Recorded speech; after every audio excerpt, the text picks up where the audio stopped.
Hi everybody, welcome to our channel. Thank you so much for joining us today.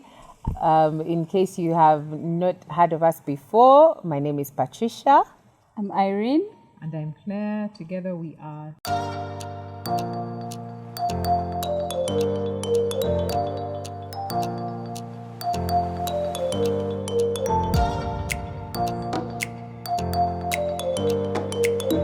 We're here to talk about all things autism and more.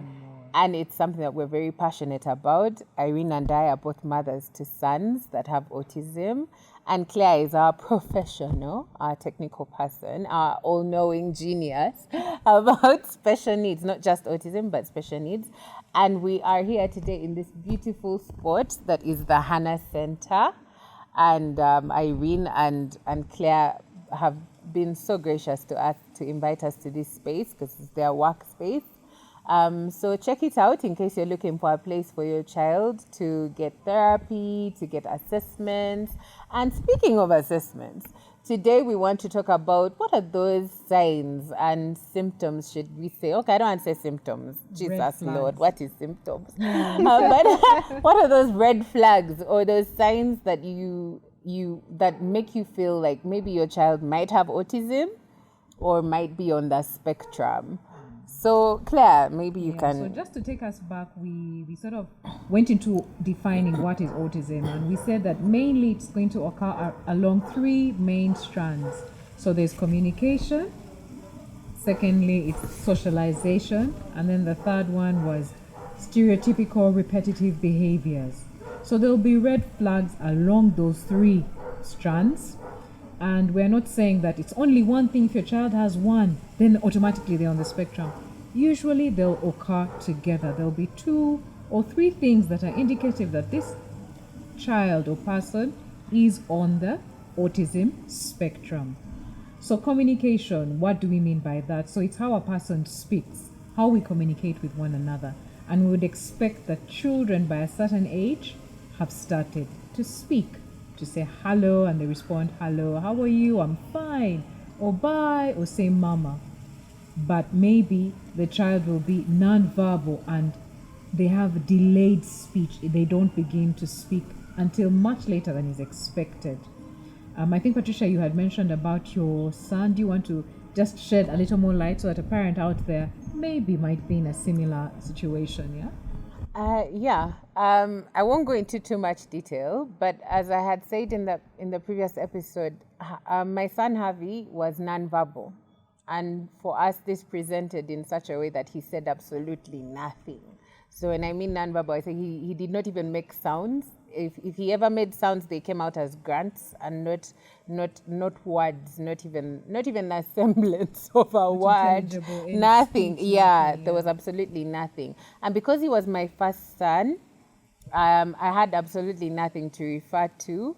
So I didn't even know that was a thing. I didn't know that was an issue. It did not occur to me. It was something that was observed by other people because at the time, post 1 year old, apparently children are supposed to start babbling and saying things, but I had no idea that this was the case. So my son was completely nonverbal, and so we didn't really have a way to communicate with him. But at that time, as long as he ate and he was fine and he was healthy, we had no problems. But so that's supposed to be one of the red flags, the delayed speech. And maybe just to add to that, I know that there are some neurotypical children that also have delayed speech, but the thing that I think that stands out with autism is also length of time sometimes, because Harvey did not speak until he was 5, which is a while.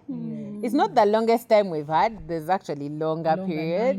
We've had of 14, people, there are children that have spoken at 14, at 9 and 7. And Harvey, it took him 5 years, but those 5 years were long. They were very, very long. And a child not being able to communicate verbally comes with very many challenges. So this means that in the first 3 years of his life, there was a lot of crying, there was a lot of aggression, there was a lot of, because he was not understood fully. He could not communicate in the manner that we all understood, which was verbally. So that was a bit of a challenge. So if you're a parent that sees that your child is struggling with communication, especially verbal expression, I think that would be something that you need to look into as a possible sign. Yeah. And I think also in terms of communication, some children may not be verbally delayed. They may have acquired their speech. So they can say mama, dada, they can mention their sibling's name or say food for food or say bye or go, whatever. And then suddenly you notice, usually around 2 years, age 2 years, that they lose all speech. It's like they become mute. So parents often think, the child is being stubborn or being rude because now they're no longer speaking. You say, how are you? They don't respond. They no longer look at you. There's no more eye contact. They sort of withdraw. It's called regression. They regress back into some shell or some place where even when you call their name, when they used to respond, they are no longer responsive. They basically are as if isolated in that shell. Yeah.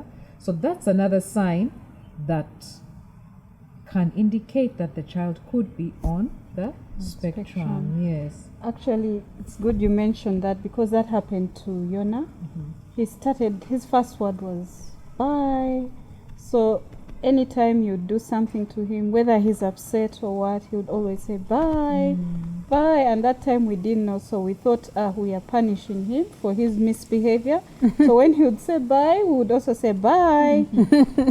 But later on, that disappeared. Yes. And he got into his own shell and started playing on his own, not responding to his name.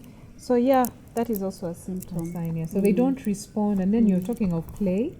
I think me being in the education space, we notice that when they come into the school setting, that they will not play the typical way we expect our neurotypical children developing. So they play individually. They'll even want to isolate. So if say we're sitting, the three of us, they'll want to go and sit by themselves in a corner, the farthest point by themselves, play by themselves.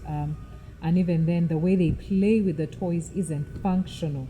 So I'll give an example of, say, a car, a toy car. You'd expect children to say vroom, it goes vroom, or it's racing, it's going fast. They wouldn't typically play with it that way. So they will use it, it's like a tool, a soothing tool. They'll hold it, they have a fixation to it, and they'll have one particular car that they must always play with. Maybe they'll spin the wheel instead, or make it fly, or do whatever. They cannot play with it, and if you take it away, then that day is ruined. I don't know if you've experienced that, any one of you, the way they play. If we can talk about that to a parent out there, to what can they look out for in the play that would signal that there might be a chance the child is on the spectrum. Okay, I recall Yona having love for these toy horses, and instead of playing, ideally, a child would play with a horse, like Galloping, jumping yes, around, galloping around. But for him, he would always bite them. He would bite onto them. So in other words, it was just giving him some other kind of soothing.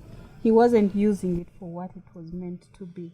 So I think that's one of the examples that I can remember. Definitely the misuse of a toy. Of the toy and other items. When a toy has been, it has been brought for this purpose and it's used for another purpose. I think I mentioned to you guys how Harvey, if he didn't like a toy or if he didn't feel like playing with it, it just became part of the home decor. And he would just take it back to the corner, maybe in like the toy box or something, and be like, yeah, that's where it's supposed to be. It's not my toy. I'm not playing.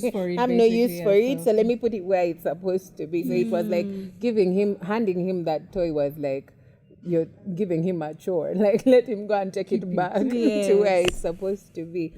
I think it's very important when you're looking at red flags and you're looking at signs for autism. It's important for you to trust your intuition as well. Nobody knows your child better than you. You observe your child daily, you know their mannerisms, you know that, because there's stuff that kids do that doesn't make sense, but it doesn't worry us. That's Yeah. right. You know? That's very true. So there's another child who will bite a horse, but like they're completely fine. Like, you know, they're fine. And it's just a quirky thing that they do.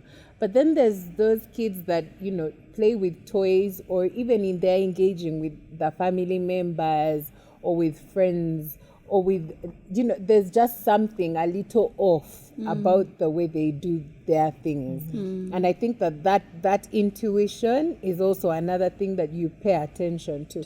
It's what makes you pay closer attention. So for instance, if if my kid has not been responding to their name, then at some point it starts to bother you. So then you look into it and you now start calling him by his name or her by their name. And the more you do it, the more you realize that, okay, now this is a serious thing. That's when you now start to take steps and such. Yeah. I think that's a very important thing. And I think another sign I would want to mention is that bit of that negative reaction. Like when Yona would run to his younger brother and beat him and then laugh. And then we, the parents, would also run towards the scene, and that would Amplify everything. Yes, You'd be so exactly. excited. I've called you all over.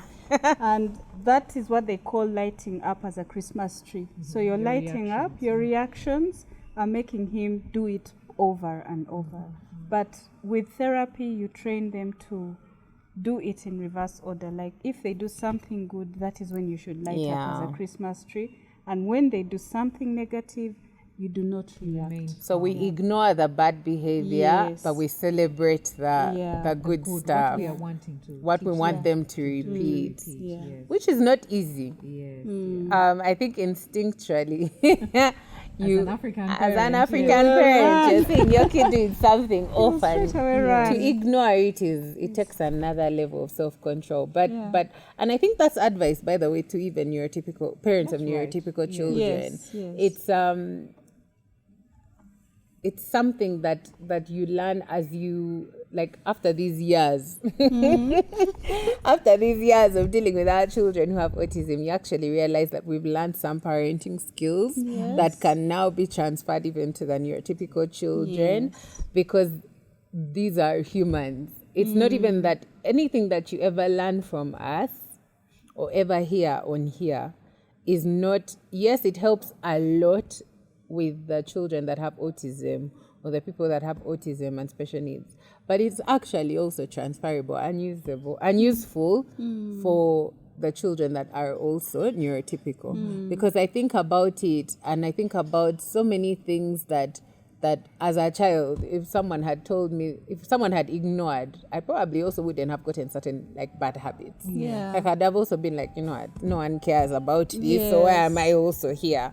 So I think while you're listening to us, I feel if you're also a parent that just has neurotypical children, I think you can actually also get some tips over here. Yes. But that's I think in terms, so we've talked about communication. One other thing to look out for in their communication is where they echo or repeat everything that is said to them. So where you say, how are you? And the kid responds, how are you? What is that? And they respond, what is that? Where is mama? Where is mama? I think the way it's most noticeable is most of our children are exposed to watching cartoons or spend a great deal of time watching cartoons. So they start to echo, whether it's whole phrases or even whole episodes of a cartoon, verbatim. It's not functional, it has no meaning, but they're echoing it inappropriately at the wrong time, but they're saying it. when they are guests. Yeah, when they so most of us, that will happen. The child is saying this, and so you're getting embarrassed by it and saying you talk, but they can't because it's part of the condition. So if you have a child who's doing that, they're saying, this child repeats things. Or sometimes you'll say the child is naughty, bakopa. No, stop, as Patricia said. Observe, what is this behavior? Is there a trend? And then that should be indicative of maybe there is something that I should go and have checked out and get it resolved. I think what we're trying to advocate is that I think as parents, we were not taught. I don't know if you were taught, you ladies, how to be a mother.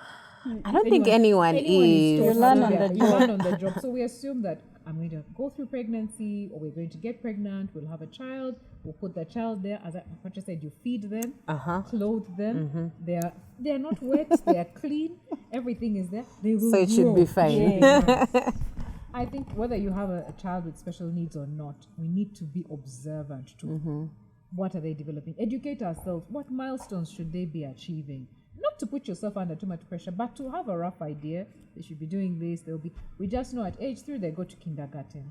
But what would they be? What should they have before? Yes. What should they have achieved before getting to kindergarten? That is very helpful in identifying the red flags, because if a child isn't, without putting yourself under pressure, like we've said, some things it's just the child will be delayed a bit by a month or two. But like she said, the child is not speaking till age 5, till age 7, and you're saying, Aja kogera, no. Let us be proactive. Yeah. Yes. Yeah. Let's be proactive when we notice them. It is tough and difficult to notice, but once it is there, or somebody mentioned, the ladies have said, relatives or people pointed it out that this child, there's something. Stop and also look at it, but don't. People blacklist and say, Bagundi, they don't like my child. That's another thing. Yes. Sorry to Go interrupt on, you, Claire. But this is coming from the defiant me. Okay, the formally defiant me. Yes. I think I found it I was very prickly. And I found it very, not just offensive, but I was very sensitive about comments and things that were said about my son. So when people say, I remember a relative of mine, if they're watching this, they will definitely know it's them. A relative of mine once said, "Omanyo buongo havi," and I'll translate. Obongo what did they say? Aneda, like bunafu. That's the word that they use, which in direct translation means like his mind is weak, or it's slow, or it's like basically that he was slow and such. And I remember, and they said it lovingly and with this thing of let's just understand that this is how he is. But as you can see, I've never forgotten. I've never forgotten what they said about him, and those things can really hurt and really ping you. And sometimes as a parent, if you're anything like me, as opposed to words like those, like jolting you into action, they actually just make you weak. They just make you feel like, you know what, like what's the point? And I think one of the things that we're trying to do in this space and on this channel is to be the one that supports you and gives you that kind of oomph and energy to go and, just go and see, to eliminate any things that might have come up. But like not every child who is assessed for autism is autistic.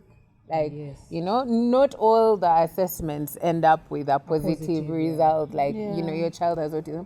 But it doesn't hurt for you to go and get it, out of the way. So don't go there with the fear of the positive result. Go there knowing that, you will regret it if you don't take those steps early enough and get it out of the way and at least have clarity. And I think I know we had in scripture this, Patricia, but I think it's important for the people around us to also choose our words carefully. Oh, yes.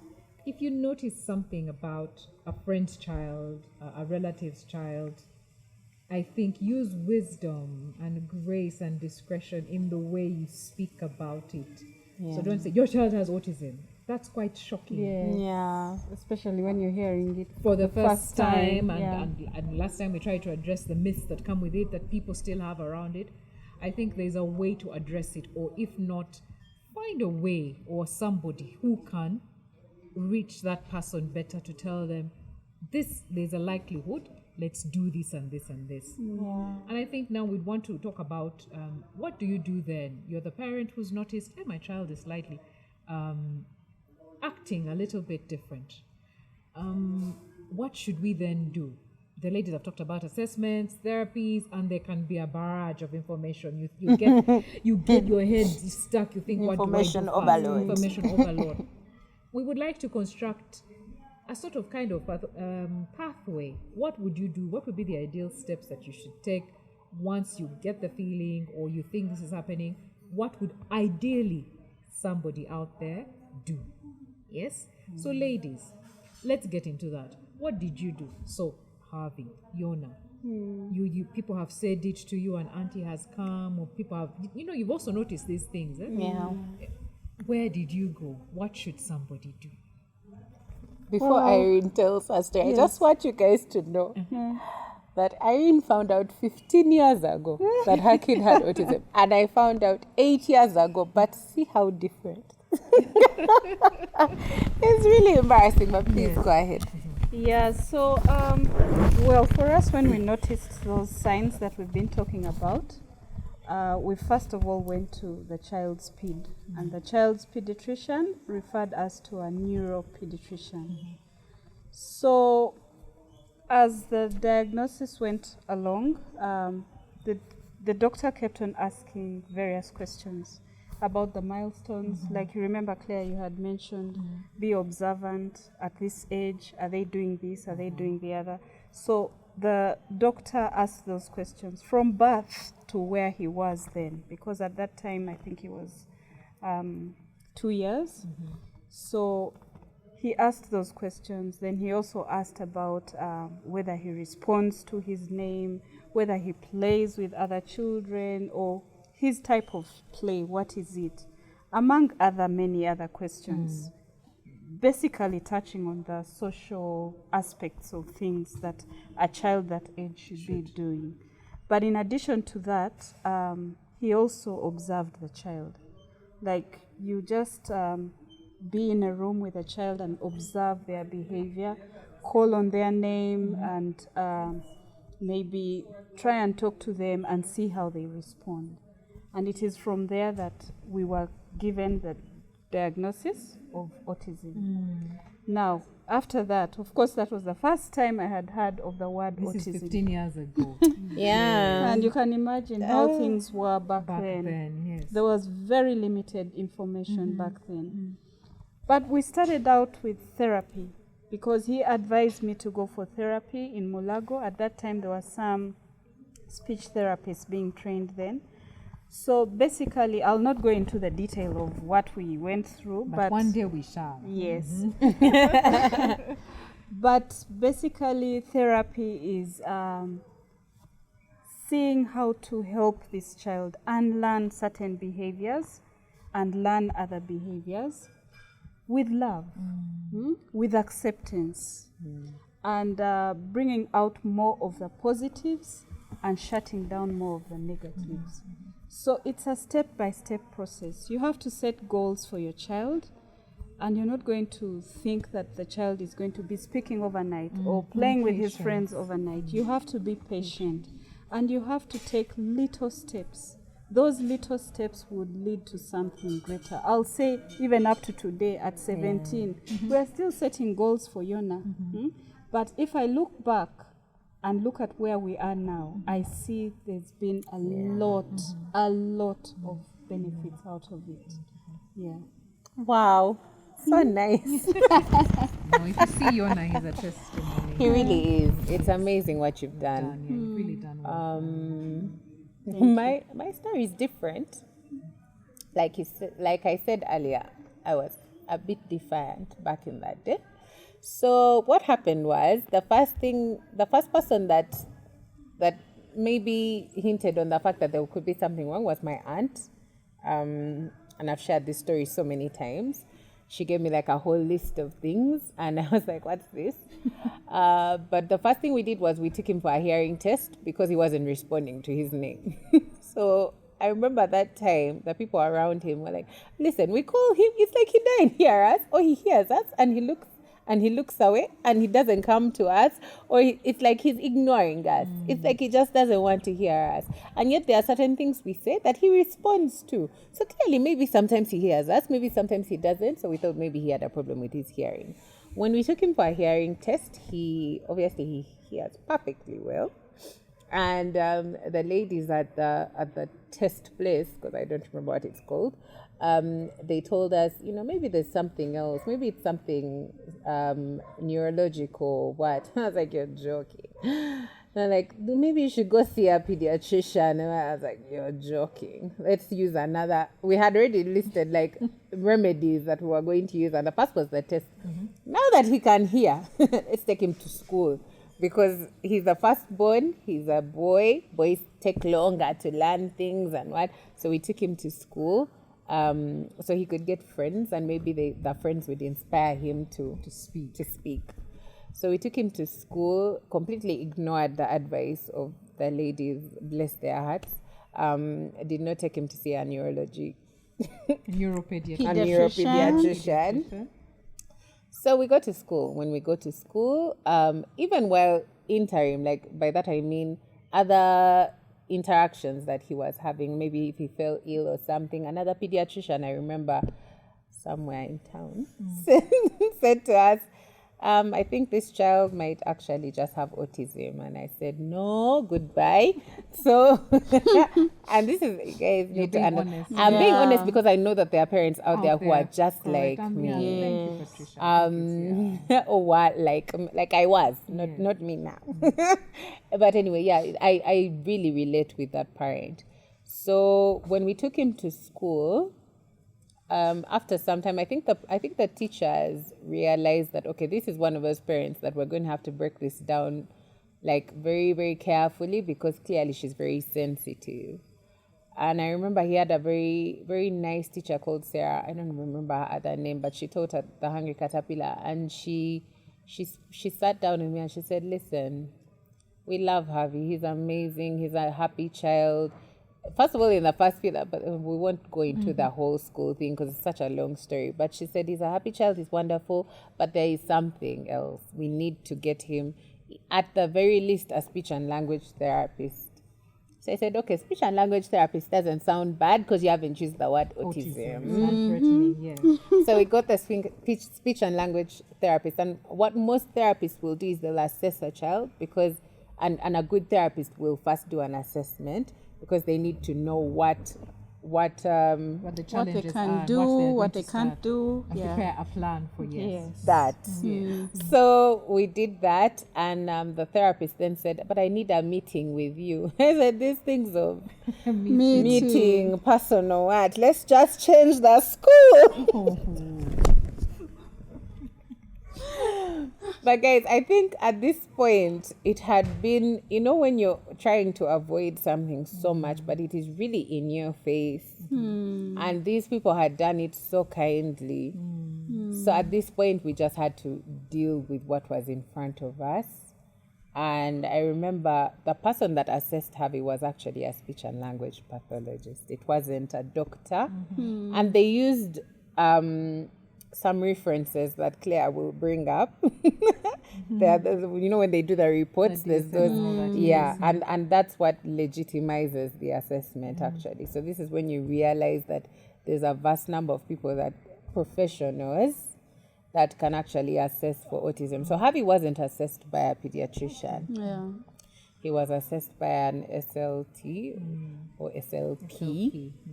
And that was when it hit home, because he gave us a scientific breakdown of everything. So all the things we've been talking about, respond to name, or doesn't use toys properly, or is aggressive, or can, has negative, interactions with people just for reactions.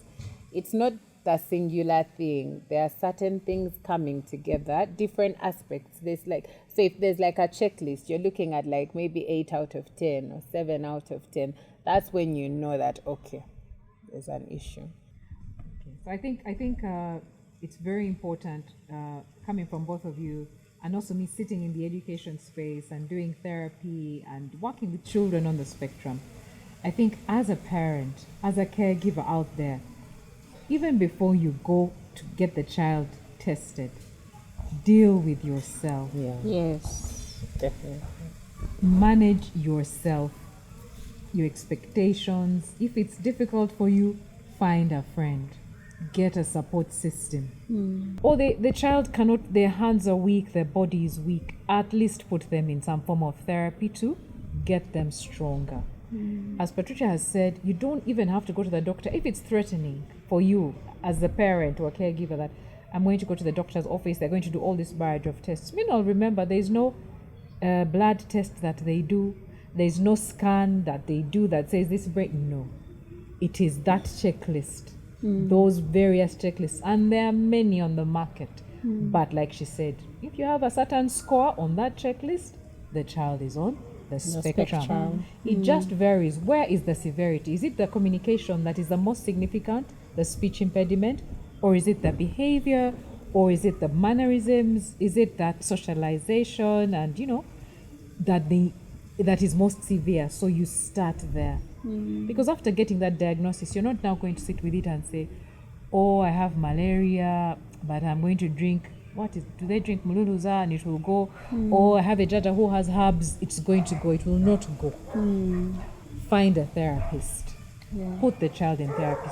Most pediatricians today currently encourage parents to take the children to school. I'm in the school setting, so we receive these children. I work with schools. I partner with schools, even though we have a therapy center, Irene and I together. So parents bring the children to school, but they don't tell the school. Please inform the school. My child is here at this age because they're on the spectrum. We are bringing them for socialization, communication. So the school is aware, and either they'll say, yes, we can do it, or we can't accommodate the child. What happens now is parents notice these things. Don't go to any therapist. Don't go to a pediatrician. Take the child to school and keep quiet. And then there's backlash. The child failed to talk. They've been in school for a year. They've done, but they are not talking. They can't play. Change school. Or the school notices, like Patricia did, and I've found myself in these uncomfortable situations where you're telling a parent and all of a sudden you're the enemy. How dare you say this? How can you mention those? How can you say autism? The child will speak. You just put them in the right classes. Just do the things. But do what? So it's very, very, very critical that you get an assessment or an evaluation so that you know where are the challenges, and then develop a plan with goals, as Irene said, for your child to hit their milestones. Another thing where I say work on yourself is patience. So yes, I've seen a speech therapist, we have goals, or after 2 weeks you're saying, but my child is not talking. Is the child talking? Then you change a therapist. You go and look for another one. They've told me there's one in Nansana. You go to Nansana. After 2 weeks, that one didn't work. Then you now bring them to Nalia. Manage yourself. Manage the expectations, but also equip yourself with knowledge. Once you have that diagnosis, there's a lot of information. It can be overwhelming, but understand where you're at and then understand your child. And Irene and I have the same philosophy: celebrate every single development, positive development. Celebrate. Working with our children who are on the spectrum requires continuous, repetitive as well from you intervention. The same thing over and over. This is a car, it goes vroom, it goes beep beep every day in day, till you're sick of the car even. And then the child tomorrow will come and say, Mama, vroom. And that is the moment to celebrate, to light up like a Christmas tree. So what have we said in a nutshell? Look out for these signs. We are saying, as parents, modern generation, let us know what a child should be doing typically. Not that we've put the child there's a nanny, there's what, let me go and have a good life. The child that should go to school will educate. Let's know. But also let's not panic. If there's a delay at 1.5, but other things are fine or whatever, the child might speak. But we've said there's a combination of factors. And I liked what Patricia said. That intuition, mothers, we know.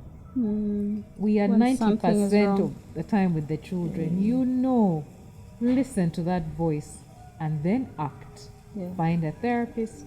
Find schools now have them. Find a child psychologist. Go to your pediatrician, but don't do nothing. Right, ladies? Yes. That's right. Thank you, of course. All right. Thank you so much, guys, for joining us. See you next time. Please subscribe and like and share and tell everyone and tell your friends and their friends and their friends and their friends. Bye. Bye.